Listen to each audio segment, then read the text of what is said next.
अच्छे लोग दुखी क्यों रहते हैं? मित्रों, इस बात में कोई संदेह नहीं है कि जो लोग बहुत ज़्यादा अच्छे होते हैं उनके जीवन में बहुत सारी परेशानियां और मुसीबतें आती हैं। और इन्हीं चीज़ों को लेकर के मैं आपको उनके बारे में विस्तार से बताती हूँ और बताने का प्रयास करती हूँ कि अच्छे लोगों को भगवान इतना ज़्यादा दुख क्यों देते हैं। तो आइए मैं आपको एक कहानी के ज़रिए यह समझाने का प्रयास करती हूँ। एक बार की बात है, किसी नगर में अपनी छोटी छोटी तीन तीन बच्चियों के साथ एक विधवा स्त्री रहती थी। जवानी में ही उसके पति गुजर गए थे। तीन छोटे छोटे बच्चियों को पालने का भार उस बेचारी अबला नारी पर पड़ गया। तीन बच्चों को लेकर वो विधवा जाए तो कहाँ जाए, कुछ काम धाम भी तो नहीं कर सकती थी। ऊपर से समाज की उल्टी सीधी बातें उसे कुछ नहीं करने देती थी। बेबस लाचार उसे महिला का कोई सहारा नहीं बना था। वो अपने पति को याद करके उन बच्चियों को जैसे तैसे पाल रही थी। पति के गम में बीमार पड़ गई, ऊपर से उन बच्चियों की चिंता थी कि क्या होगा, कैसे इनका पालन पोषण होगा।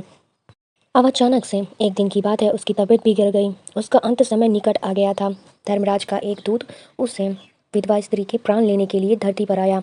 वह उसे स्त्री के प्राण ले जाना चाहता था, परंतु वहां का नज़ारा देख करके वह खुद डर गया और उसके कदम आगे नहीं बढ़ रहे थे। महिला जमीन पर बेचैन लाचार पड़ी थी। उसकी तीनों बेटियां उसके ऊपर सर रखकर पड़ी हुई थीं। सबसे छोटी बच्ची उसके स्थानों से लिपटी हुई थी।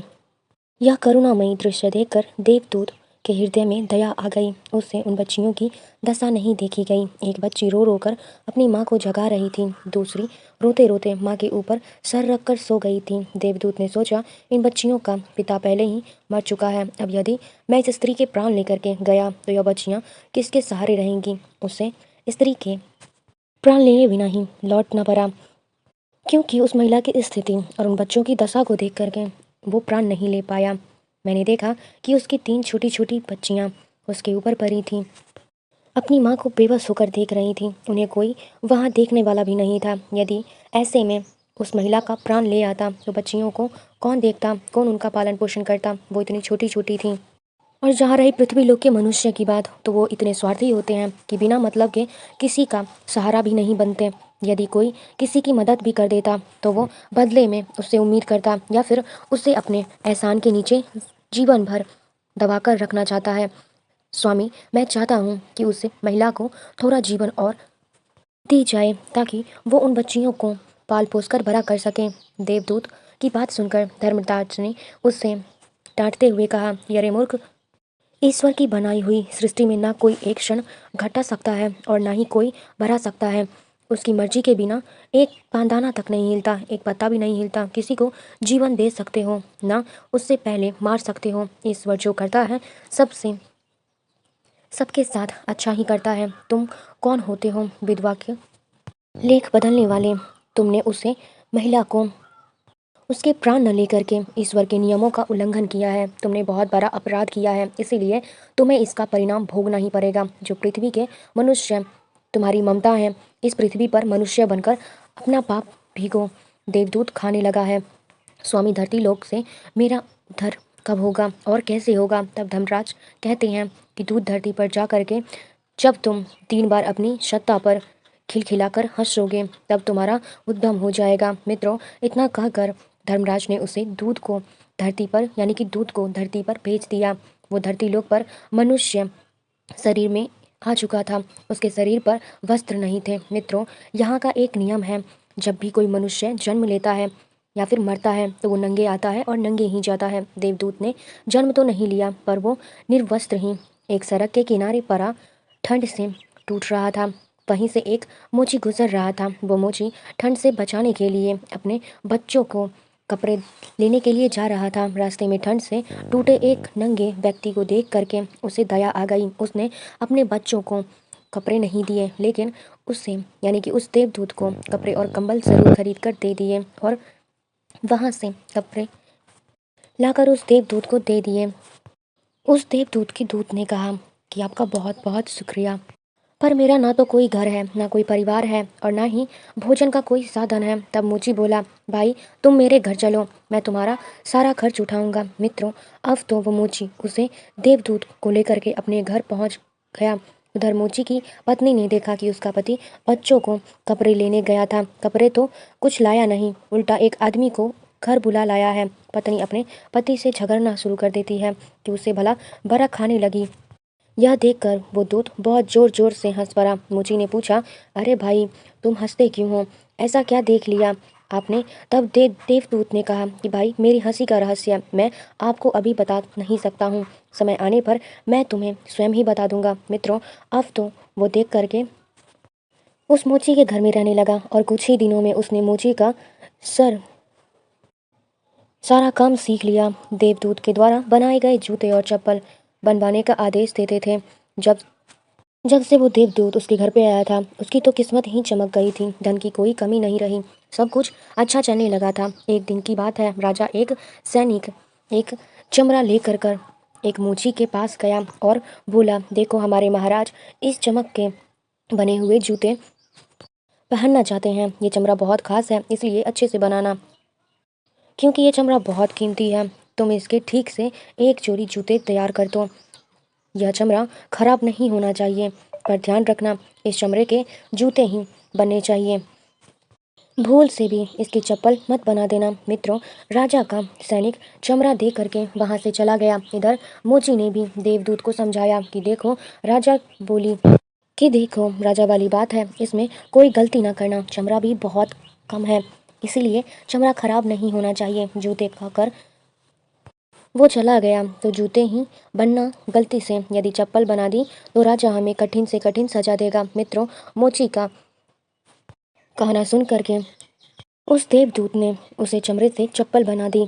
चप्पल देखकर मोची की सांस फूल गई। वो देवदूत को डांटने लगा, यहाँ तक कि डंडा लेकर के उसको मारने के लिए भी दौड़ पड़ा। अब मूर्ख, तुझे बार बार समझाया कि जूते ही बनना चाहिए, लेकिन तूने चप्पल बना दी। अब राजा हमें नहीं छोड़ेगा, तू भी मरेगा और साथ में मुझे भी मार देगा। वह हमारे पूरे घर को फांसी की सजा दे देंगे। मित्रों, मोची को अत्यंत दुखी देखकर काम बिगाड़ कर अब वो जोर जोर से हंसने लगा। वो देख करके जूते लेने के लिए राजा के सैनिक वहां पर आए। मित्रों, सैनिक को देख करके मोची के हाथ पैर फूल गए कि अब ये जूते मांगेंगे तो मैं कहाँ से दूंगा। तब वो सैनिक पास में गया और बोला, मोची भाई, कल मैं जो तुम्हें चमड़ा दिया था उसके जूते मत बनाना, चप्पल बना देना, क्योंकि राजा साहब का देहांत हो गया है और यहाँ की ये प्रथम की करने वाले व्यक्ति को चमड़े के चप्पल पहनने पर आरती पर लिटाया जाता है। मित्रों, सैनिक की बात सुनकर मोची को ऐसा लगा जैसे मारे हुए शरीर में प्राण आ गए हों। उसके हाथ से डंडा छूटकर जमीन पर गिर पड़ा और उसने देवदूत के पैर पकड़ लिए और शांत लहजे में खूब जोर जोर से हंस रहा था। अब मोची ने पूछा कि भाई, तुम क्यों हंस रहे हो? तब देवदूत बोला, भाई, समय आने पर मैं अपने हंसने का कारण बता दूंगा। मित्रों, एक दिन की बात है, मोची की दुकान पर 3 नौजवान लड़कियां एक बुढ़िया के साथ आई थीं। उन तीनों लड़कियों की शादी होने वाली थी। वह अपने लिए जूते का नाप देने आई थी। उन लड़कियों को देखकर देवदूत पहचान लिया कि ये वही तीनों लड़कियां हैं जिसकी माँ का प्राण न ले जाने की वजह से आज उसको ये सजा मिली है और वो अपना सजा भोग रहा है। पर ये लड़कियां तो अब जवान हो चुकी है और काफ़ी सुंदर भी हो चुकी है, किसी अच्छे घर में पाली अब बड़ी मालूम पड़ रही थी। तब बुढ़िया कहती है कि हाँ बेटी, इनकी माँ इन्हें बचपन में ही छोड़कर चल बसी, इनका कोई सहारा न रहा। तब मैंने इन्हें अपने पास रख लिया। मेरे पास करोड़ों की दौलत है, पर दुर्भाग्य से मेरा कोई भी नहीं है। मैंने इन्हें रख लिया और इन्हें पाला पोसा, पढ़ाया लिखाया। इनकी आज बहुत ही ऊंचे ऊंचे घराने में इनका विवाह करने जा रही हूँ। लड़कियों का भाग्य देखकर देवदूत सोचने लगा। वो सोचते सोचते परमात्मा की ओर देखता है। अच्छा ही करता है, जो भी करता है वो अच्छा ही करता है।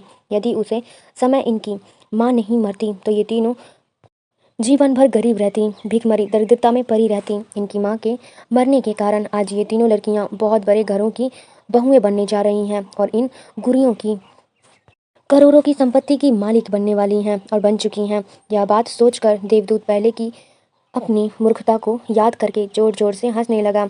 वो 3 बार हंस चुका था। मोची ने पूछा कि भाई, अब तुम किस लिए हंसी? कृपया अपनी हंसी का रहस्य समझाओ। तब देवदूत बोला, भाई मैं 3 बार हंस चुका हूँ, अब मैं तुम्हें अपनी हंसी का कारण बताता हूँ। सुनो, मैं एक देवदूत हूँ। अभी अभी जो 3 लड़कियाँ जूते का नाप देने आई थीं, अब ये तीनों छोटी थीं, तो इनकी माँ पिता पहले ही मर चुके थे। इन तीनों लड़कियों पर तरस खाकर इनकी माँ के प्राण नहीं ले पाया। इस कारण धर्मराज ने मुझे श्राप देकर धरती पर भेज दिया। मैं निर्वस्त्र एक सड़क किनारे पड़ा था। तब तुम मुझे अपने घर बुलाए। घर आकर तुम्हारी पत्नी तुमसे खूब लड़ी थी, वो भी इसलिए कि तुमने अपने बच्चों के कपड़ों के पैसों से मेरे लिए कंबल और कपड़े खरीद दिए। तब मैं पहले बार तुम्हारी पत्नी की मूर्खता को देखकर हंस पड़ा था। तुम्हारी पत्नी उन पैसों को देख करके दुखी हो गई थी, तो तुमने मेरे ऊपर खर्च किए थे, पर तुम्हारी पत्नी उसे लाभ को न देख करके, जो मेरे आने के कारण तुम्हारे घर की किस्मत बदलने वाली थी। दूसरी बार मुझे हंसी तुम्हारी मूर्खता को पर देख कर आई, जब तुम राजा के जूते ना बनाने के कारण मुझे डंडा लेकर मारने के लिए दौड़ पड़े थे। उस समय तुम राजा के जूते वाली बात सोच रहे थे, पर तुम्हें मालूम नहीं था कि राजा के साथ क्या घटना घटने वाली है, जो राजा की जूते से अधिक चप्पल की आवश्यकता पड़ने वाली है। हम वही देखकर यह सोचा और हर्ष करते हो। जो हम देखते हैं पर हम उसे नहीं देख पाते, जो दिखाई नहीं देता या होने वाला होता है। कई बार परमात्मा हमारे अच्छे के लिए, हमारी भलाई के लिए हमारे साथ बड़ा करता है, और हम इस बुरे को देख करके परमात्मा को कोसने लगते हैं।